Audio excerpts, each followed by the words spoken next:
So hey everyone, welcome back to another episode of Deep Dive with me, Stephen. Otelli is still away, still having a nice long break. She'll be back with us next week. But let's jump right in because today we're talking about elderly residents in Singapore who are living alone. MSF has released a report stating that last year there were about 87,200 people above the age of 65 who were living at home all by themselves. Now, that's more than double the proportion a decade ago. Not entirely surprising since Singapore has an aging population, but just how bad can it be? Well, by 2030, 1 in 4 of us will be age 65 and above. And that does raise some questions. Who are these people that end up living alone? What happens when they need some medical help? On the flip side, we also ask, is living alone necessarily a bad thing?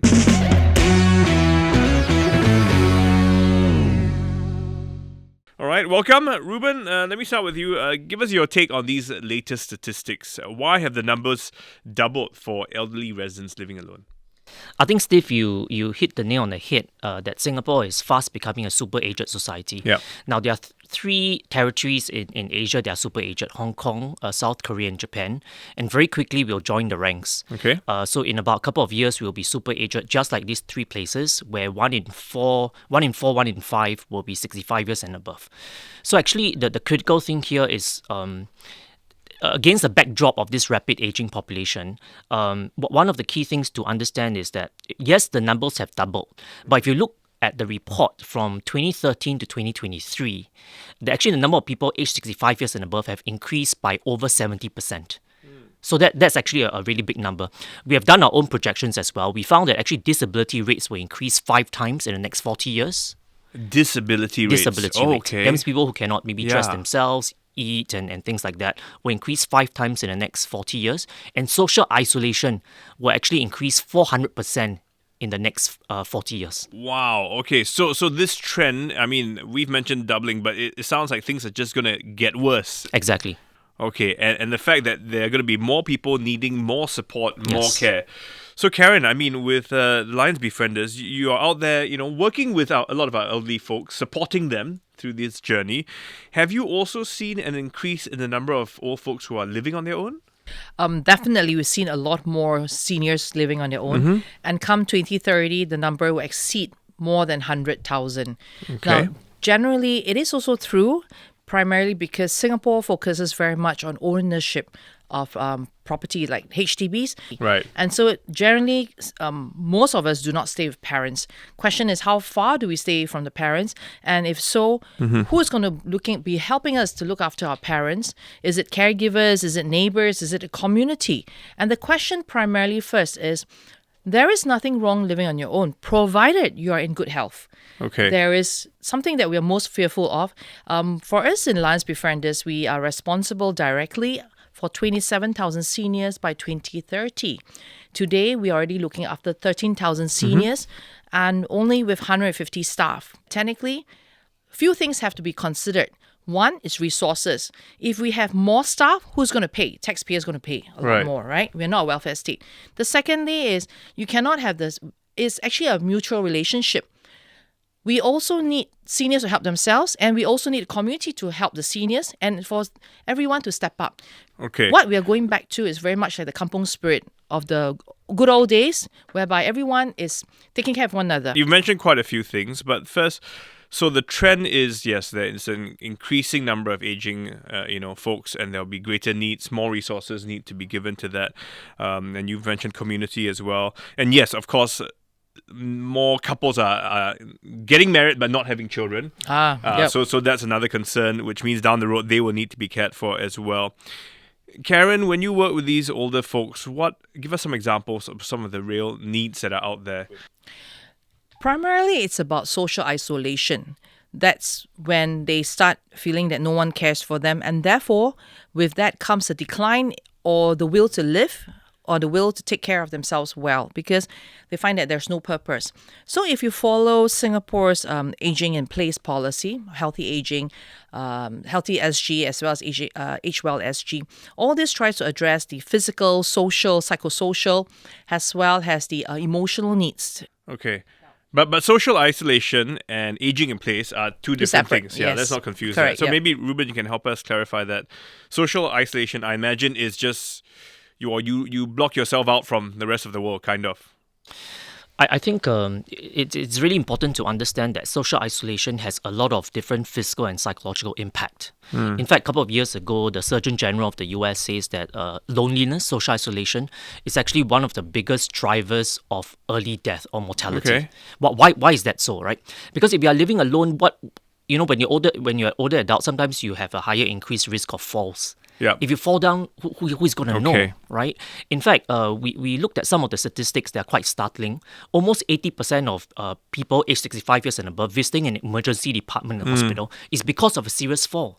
Right. If they are living alone, then they may be discovered much later, which then Okay. exacerbates, right, the cost of healthcare. I think that's one. The other dimension is really the psychological aspect of it. If I'm living alone, sometimes there's a lot of what I call self-directed ageism. Because in society there's just a lot of negative stereotypes about older adults. 3 in 4 people in Singapore think very negatively about aging. Okay. If you read the media, all the descriptors of older adults, actually 5 in 6 descriptors of older adults are very negative. So you're ingesting all these things, you're thinking maybe old age is not great, I'm living alone. It just compounds the situation when you're living alone. Yeah, it reminds me, we did a story for Talking Point about elderly drivers. Yeah. Again, there were people complaining that they're too old, they're not safe on our roads. But actually, I found that there were many older folks who were just as safe, if not safer, Sure, than some of of course. us, So it wasn't so much the age that was the issue there. Yeah, so I just wanted to highlight a really important point that you mentioned, right? So sometimes we cannot just direct negativity towards older adults just based on age. Yeah. Right? Somebody Okay. who's 70 years old may be so robust, like Karen mentioning climbing Mount Everest or even Mount Fuji, but somebody may not be so good at 70. So we cannot just look at age, we need to look at the whole person.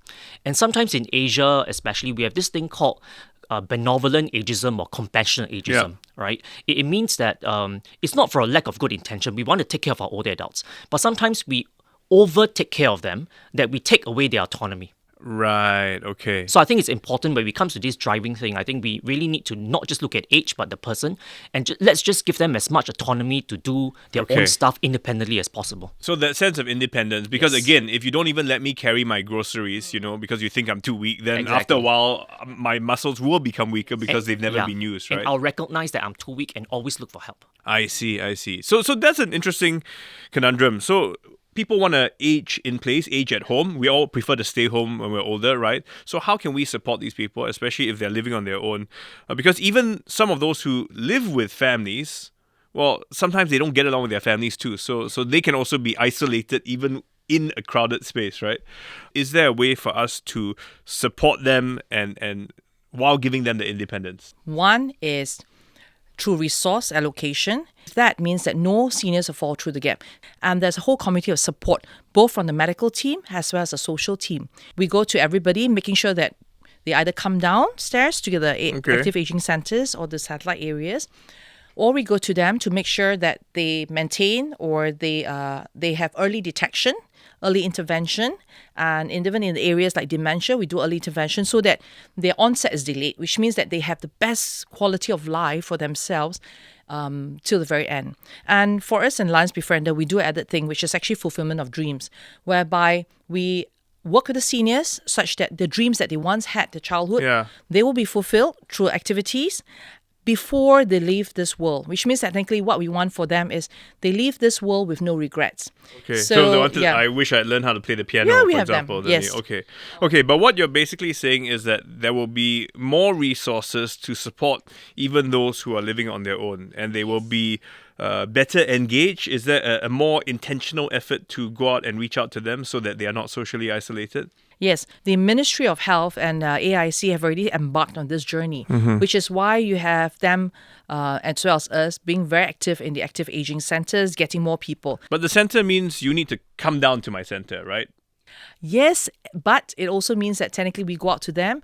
So for us, Okay. we go to them at their nearby blocks. So we look at, instead of 40 blocks, which is within a 5 Right. kilometer to one center, we look at 5 to 10 blocks as one point. And this is not new. Even HPB has been doing this. So you will see a lot of activities running concurrently, but not at one site. It's Okay. at multiple sites across a zone. Right. So, but it comes back to the question of, well, the elderly folks must choose to engage in these activities, right? So, Reuben, I mean, a NUS study did show that, people still feel socially isolated even when living with their own family.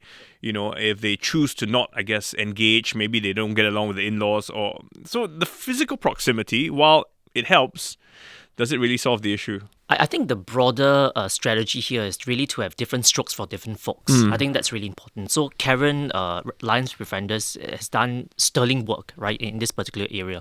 But what I think we need to do is to really create a menu of different options for older adults. Okay. I mean, as I mentioned just now, somebody who's 70 years old could be the former CEO of Singtel, or Yeah. it could be somebody who's a confinement nanny, right? I'm very familiar with confinement nannies because I have 4 young kids, so Okay. I've gone through 4 cycles, right? But different strokes for different strokes is very important, because if you just have one intervention, then you assume they are similar backgrounds and you'll Right. benefit from it together, but it shouldn't be.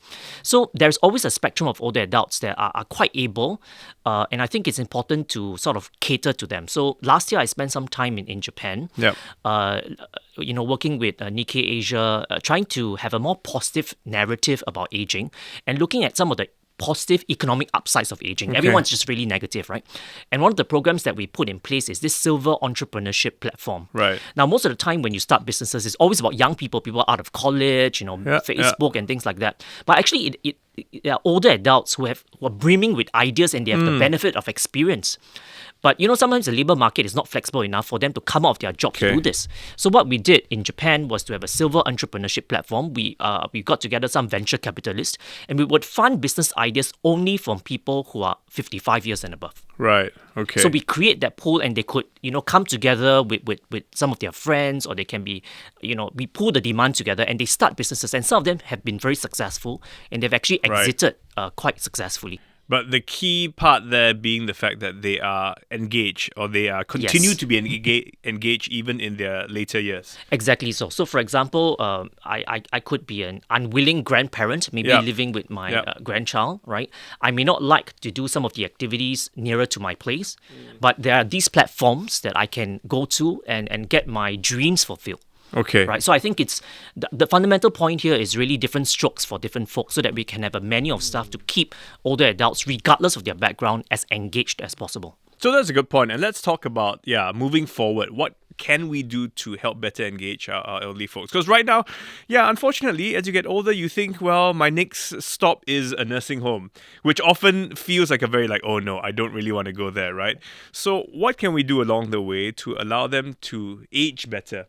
And while aging, continue to be just as active, just as engaged, because we know that the overall upside from that means that if they're more engaged, they're more active, they're also less likely to end up in hospital, right? So what are some of the other solutions? And Karen, I mean, we've heard about a new area, Kampong Admiralty, the heart of UT. There are also community care apartments in Bukit Batok. They're all trying to create this ecosystem where you can live in a place, have the support there, and also be actively engaged in other activities, right? So there's different models, and even within the ambit of assisted living, there are many subtypes. Right. So what it means that currently there's a lot of models to cater for the whole spectrum of elder care, Okay. and also is the social recreation that as an interest, as well as economic aspects that Reuben has mentioned. What it means is technically different folks for different strokes, but which means that we have entire spectrum, Yeah. entire menu of everything under the sun, literally, for different interests of people, different economic background, and different medical and different Okay. critical frailty skill. But that sounds a bit challenging. I mean, to have everything and anything you want. So I mean, how are we embarking on this? What are the care models that we're looking at? I mean, are there enough to allow people to still customize what they need? I think so. Right now, I think in Singapore, we have the Allium kind of retirement home, right? We have we have the nursing homes as we hear. But Okay. actually, the fundamental point here is that we want to try to reframe aging.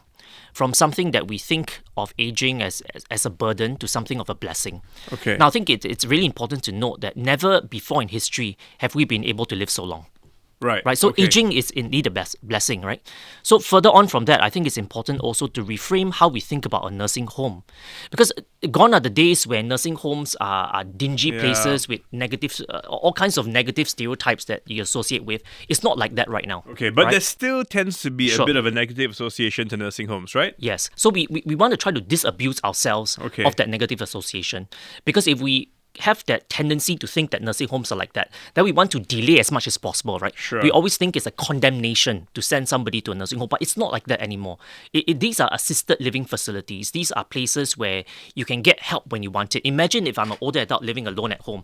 I fall, nobody knows about that. Compared to if I'm in a facility and somebody gives me that help immediately, that stops Okay. the downslide, right, from the consequence of that fall. So I think it's quite important to sort of reframe the conversation around aging and around nursing homes. Do we need to look at what other countries are doing? I mean, I can only draw from an example because I know my mother-in-law was in a, not call it a nursing home, but like a retirement home in Australia. And, they had, basically you could have an apartment decorated any way you want, but there was a support staff living in the same block. They had their own recreation room, a dining hall. They could go out whenever they wanted.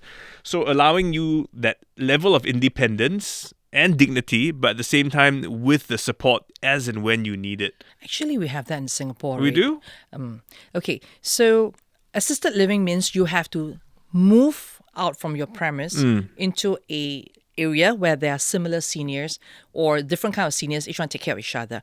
But ideally, if I stay in my own apartment for 20, 30 years, I wish to die in my own apartment. Okay. And how that is made possible is two ways. One is already HDB has been doing a lot of upgrading. That's one, Right. the bars and everything. But that's very basic. The second one primarily is technology. So for Lions Befrienders, we've been using a lot of technology since 2020 to help seniors to age well at home.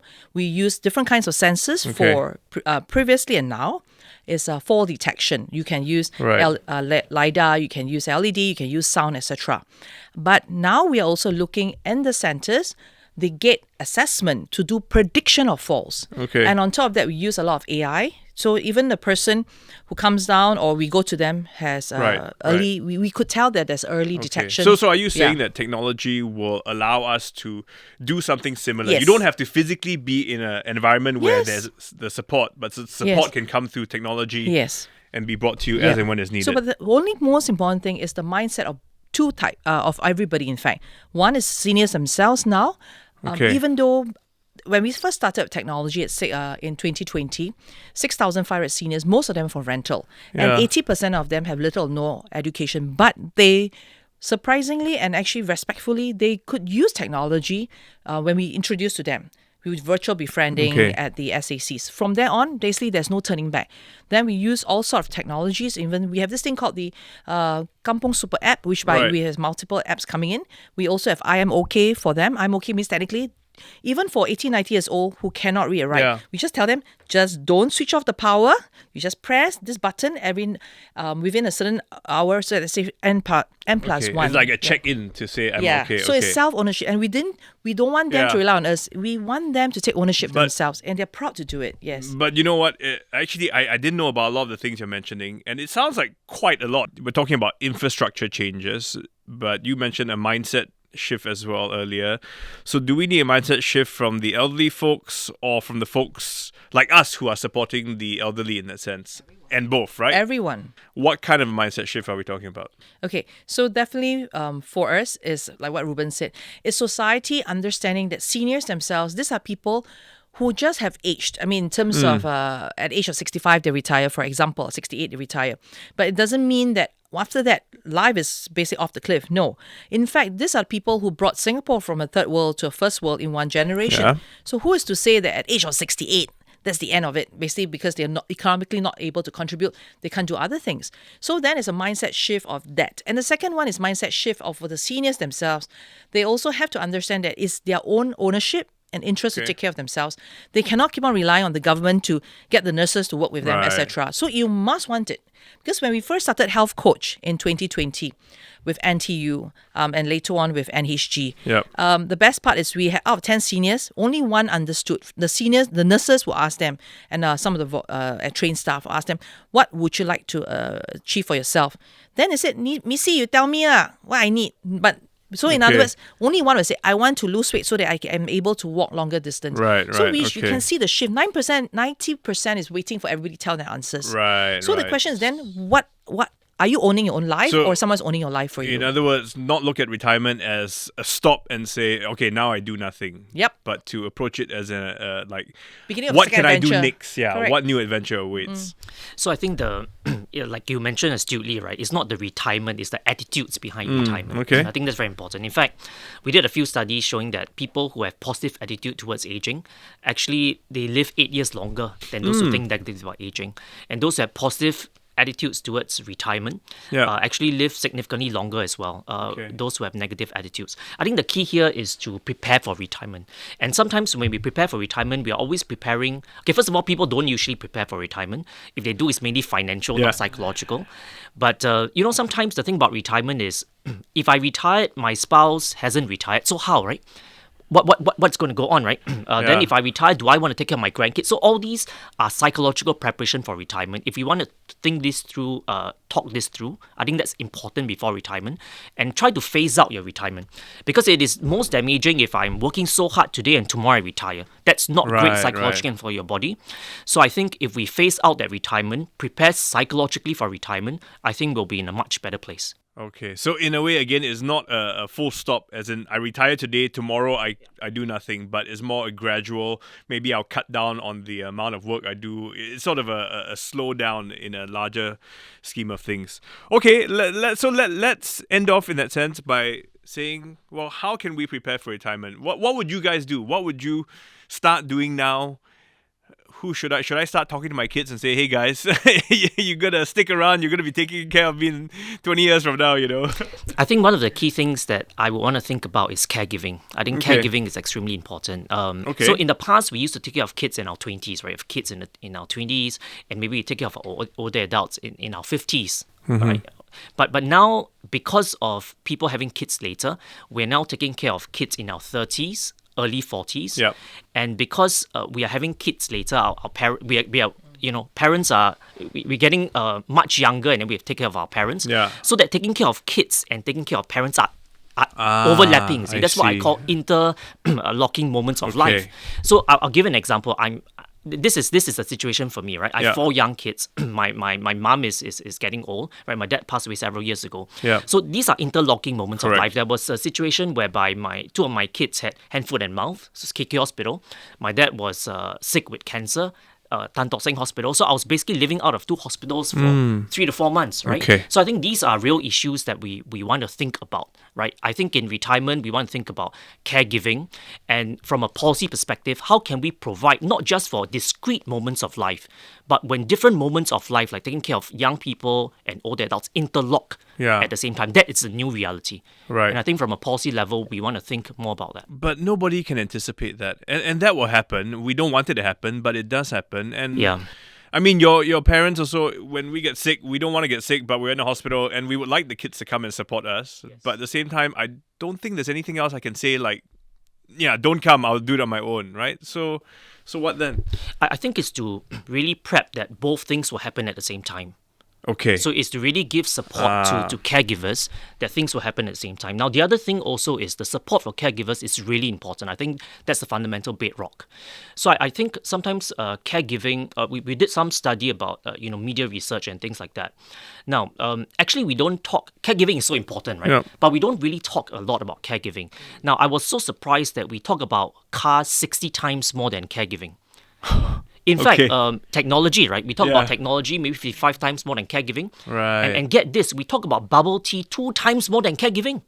Ooh, okay. And if you just think burst about that bubble. yeah, that's a good one. That's a good one. So if you look at all the topics we talk about caregiving, either in social media Right. or news But media, that suggests the kind of priority we place on correct. the issue. In fact, 90% of the talk about caregiving is about hard issues, Okay.